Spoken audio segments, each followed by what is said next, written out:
নমস্কার বন্ধুরা, কেমন আছো তোমরা সবাই? আশা করছি সবাই খুব ভালো আছো আর আমিও ভালো আছি।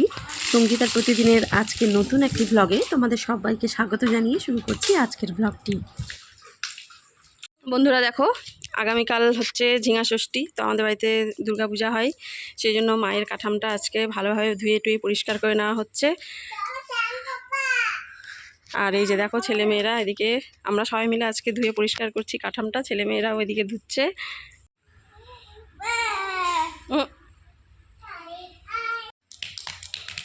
এই যে দেখো,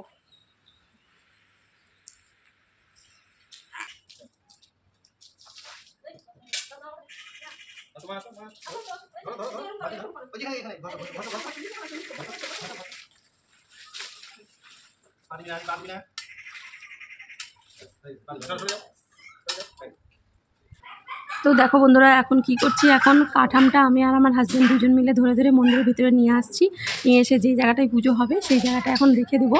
আর সকালবেলায় আজকে মন্দিরটা ভালোভাবে আমি মুছে টুচে পরিষ্কার করে দিয়েছি, আর এখন রেখে দেবো, মানে আগামীকালকে যাতে পুজোতে কোনোরকম কোনো সমস্যা না হয় সেই জন্য আজকেই সব কিছু একদম রেডি করে রেখে দেবো। তো আগামীকালকের জন্য তো এগুলো সব কিছু পরিষ্কার টরিষ্কার করে রাখলাম। আর এই ঝিঙা ষষ্ঠী থেকে দুর্গাপূজা প্রায় একটা মাস সময়, এই কটা দিন যে কীভাবে কেটে যাবে মানে বলাই যায় না, মানে এতটাই পরিশ্রম হয়। এই তো কালকে ঝিঙা ষষ্ঠী হবে না, তারপরে আসবে, যে কোনো একদিন আসবে। তো বন্ধুরা আজকে হচ্ছে ঝিঙা ষষ্ঠী, তো সকাল থেকে তো পুজো সব কিছুই জোগাড় টোগাড় করলাম। তো দেখো বন্ধুরা, তোমাদেরকে একটু দেখাই যে কিভাবে জোগাড় টোগাড় করেছি। আজকে হচ্ছে আমাদের ঝিঙা ষষ্ঠীর, আর আজকে হচ্ছে আমাদের কাঠাম পুজো, মা দুর্গার পুজো হয় বাড়িতে, সেই জন্য আজকেই আমাদের কাঠাম পুজো, মানে আজকে আমাদের কাঠামে কোপ দেওয়া হবে।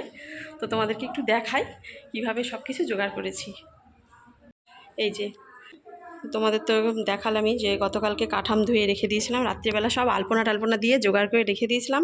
আর এই যে দেখো আজকে এই যে ঘট বসিয়ে দিয়েছি, ভোগ দিয়েছি, একটু পরেই পুরোহিত আসবে পুজো করতে। আর এই যে দেখো এদিকে আজকে ঝিঙা ষষ্ঠী যেহেতু, এই যে মায়ের থান সাজিয়েছি, এখানে ডালা দিয়েছি, ষষ্ঠীর ডালা, ঝিঙা ষষ্ঠীর ডালা। এই যে ঝিঙা দিয়েছি, ফল, এই যে দেখো ঝিঙার উপরে চালের গুঁড়ো দিয়েছি। হ্যাঁ হ্যাঁ হ্যাঁ, রাখো মা, দেখি তাকাও এদিকে, তোমাকে কে রেডি করেছে একটু বলো? বাবা রেডি করেছে। তো দেখো সকালবেলা ওর বাবা স্নান টান করে রেডি করে দিয়েছে, সকালে ওর স্নানও হয়ে গেছে, একটু পরেই পুজো শুরু হবে। আসনটা পেতে দিই, এই যে আসন পেতে দিলাম, দেখি সরো মা সরো, এখানে দাদুটা বসবে, দাদুটা আসবে যে।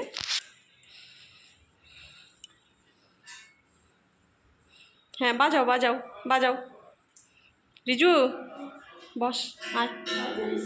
তো বাড়ির কাছে হচ্ছে পিসির বাড়ি, তো পিসিও এসছে আমাদের বাড়িতে পুজো উপলক্ষে। আর এখানে এসছে আমার এক জায়ের ছেলে আর আমার মেয়ে, এখন দুজন মিলে হচ্ছে ঢাক বাজাবে। আর পুজো মানে তো বাচ্চাদেরই আনন্দ, কিন্তু আজকে আমার ছেলে চলে গেছে স্কুলে, মানে আজকে ওর স্কুলের পরীক্ষা আছে। তো আজকে হচ্ছে ঝিঙা ষষ্ঠী, তো ওর তো দেখার খুবই ইচ্ছে ছিল, কিন্তু কিছু করার নেই। আর ও না পুজো পাঠ খুবই ভালোবাসে, যে পুজো টুজো বাড়িতে হলে, আর ওর যদি স্কুল থাকে তাহলে তো ওর হয়ে গেল মাথা গরম, মানে খুব রাগ করে। কিন্তু কিছু করার নেই, স্কুল চলে গেছে, স্কুলে পরীক্ষা আছে, পরীক্ষা তো দিতেই হবে। তো এখানে দেখো মা হচ্ছে পুজো করছে, মা হচ্ছে ঠাকুর ঘরের পুজো সেরে নিচ্ছে। আর মায়ের থানে হচ্ছে এখন একটু ফুল জল দিয়ে নিল, কারণ একটু পরেই হচ্ছে পুজো শুরু হবে। আর দেখো দেখতে দেখতে কিন্তু একটা বছর হয়ে মানে চলেই আসলো, সেই আগের বছর দুর্গাপূজা থেকে, মানে একটা বছর যে কী করে আমাদের কেটে যায় কিছু মানে বোঝাই যায় না। আর এই বছরের পুজোর তিথি কিন্তু খুব কষ্টকর, মানে মাঝরাত্রে উঠে উঠে পুজো শুরু করতে হবে, মানে কী যে কষ্ট, জানি না কী যে হবে। মা দুর্গা নিশ্চয়ই সঠিকভাবেই পার করবে। তো এই যে দেখো আমাদের পুজো শুরু হয়ে গেল, পুরোহিত মশাই চলে এসছে। তো প্রথমে মা ষষ্ঠীর জন্য মায়ের থানে পুজো হচ্ছে, তারপরে হবে কাঠামের পুজো।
তো বন্ধুরা, আমাদের এই ঝিঙা ষষ্ঠীর দিনে মা দুর্গার কাঠাম পুজো হয়, কাঠামে কোপ দেওয়া হয়।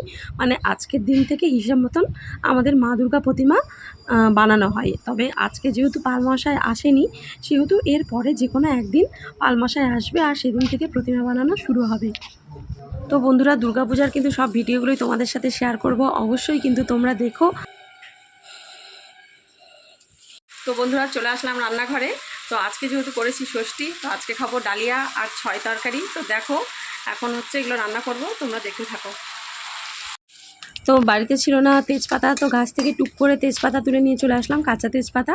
তো দেখো 6 রকমের সবজি বানিয়ে নিয়ে আমি এখন বসে গেছি ছয় তরকারি রান্না করতে। তো ছয় তরকারি করার জন্য লাগবে 6 রকমের সবজি, আর বিশেষ করে লাগবে ষষ্ঠীতে আমরা যেই ঝিঙাগুলো দিয়েছিলাম, তো সেই ঝিঙাগুলোই দিয়ে তরকারি খেতে হবে। তো আরও অনেক রকমের সবজি টবজি বানিয়ে নিয়েছি, আর সাথে দিব সেই সমস্ত ঝিঙা। তো 6 রকমের সবজি তো লাগবেই, বেশি হলেও কোনো ক্ষতি নেই, তবে 6 রকমের যেন কম না হয়। তো দেখো বাড়ির হচ্ছে পুঁই ডাঁটা সব রকম সবজি দিয়ে আমি আজকে করলাম ছয় তরকারি। আর এদিকে করছি ডালিয়া। ডালিয়ার জন্য আগে ডাল সেদ্ধ করে নিচ্ছি। সব সম্বার টম্বার দিয়ে একবারে ডাল আমি সেদ্ধ করতে বসিয়ে দিয়েছি, ঝটপট হয়ে যাবে। আর তো বন্ধুরা, ভিডিও তো দুদিন আগের ভিডিও, তো রান্নাবাড়ি করে তো খাওয়া দাওয়া হয়ে গেছিলো, আর তরকারিটা কিন্তু খুবই সুন্দর হয়েছিল। আমরা তো ষষ্ঠী করে এরকমই খাবার খাই, তোমরা কে কী খাও অবশ্যই কিন্তু জানিও। আর আমাদের মা দুর্গার কাঠাম পুজোর ভিডিও কেমন লাগলো অবশ্যই একটি লাইক করে কমেন্ট করে আমাকে জানিও। আর যদি ভালো লাগে চ্যানেলটি সাবস্ক্রাইব করে আমার পাশে থেকেও। দেখা হবে পরের ব্লগে।